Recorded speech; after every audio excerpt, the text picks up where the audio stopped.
আজকে আগামী বছরের 2026-এর সরকারি ছুটির তালিকা অনুমোদন হয়েছে এবং সবচেয়ে যেটা ইম্পর্টেন্ট ছিল সেটা হচ্ছে আজকে গুম প্রতিরোধ এবং প্রতিরোধ অধ্যাদেশ 2025-এর চূড়ান্ত অনুমোদন হয়েছে। আমি গুম সম্পর্কে আগে প্রথমে বলি, এটা খুবই ইম্পর্টেন্ট একটা ল।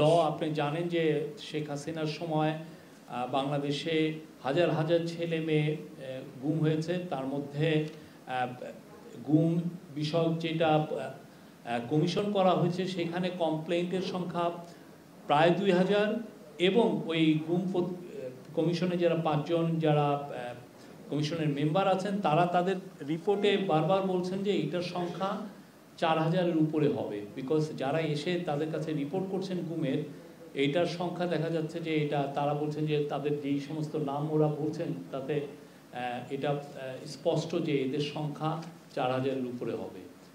আর দেশে আয়নাঘর ছিল, শশ আয়নাঘর ছিল, সেখানে এদেরকে রাখা হতো। অনেকে যারা গুম হয়েছেন কেউ কেউ ফিরে এসছেন, আবার অনেকে ফিরে আসেননি। আপনি জানেন বিএনপির অনেক কর্মী এখনো ফিরে আসেননি।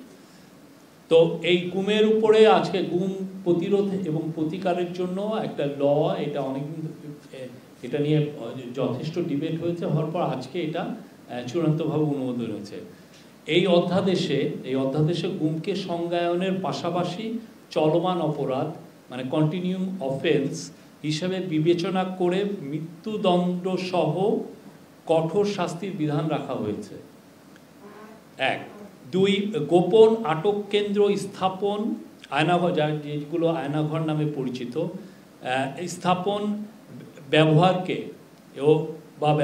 শাস্তিযোগ্য অপরাধ হিসেবে ঘোষণা করা হয়েছে। মানে আপনি স্থাপন এবং এটা ব্যবহারকে শাস্তিযোগ্য অপরাধ হিসাবে ঘোষণা করা হয়েছে।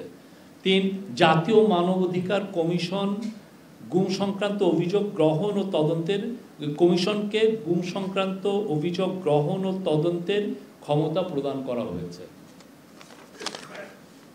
4 হচ্ছে খসড়া এই অধ্যাদেশে গুম প্রতিরোধ ও প্রতিকার এর লক্ষ্যে বিশেষ ট্রাইব্যুনাল গঠন, অভিযোগ গঠনের 120 দিনের মধ্যে বিচার সম্পন্নের বাধ্যবাধকতা, ভুক্তভোগী ও তথ্য প্রচারকারী ও সাক্ষীর অধিকার সুরক্ষা, ক্ষতিপূরণ এবং আইনগত সহায়তার নিশ্চয়তা প্রদান সংক্রান্ত বিধান অন্তর্ভুক্ত করা হয়েছে।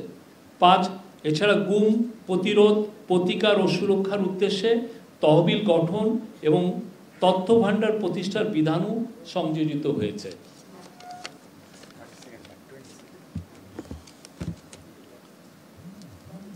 আর আপনি জানেন যে এই গুম সংক্রান্ত একটা ইন্টারন্যাশনাল কনভেনশন আছে, যেটার নাম হচ্ছে international convention for the protection of all persons from enforced disappearance.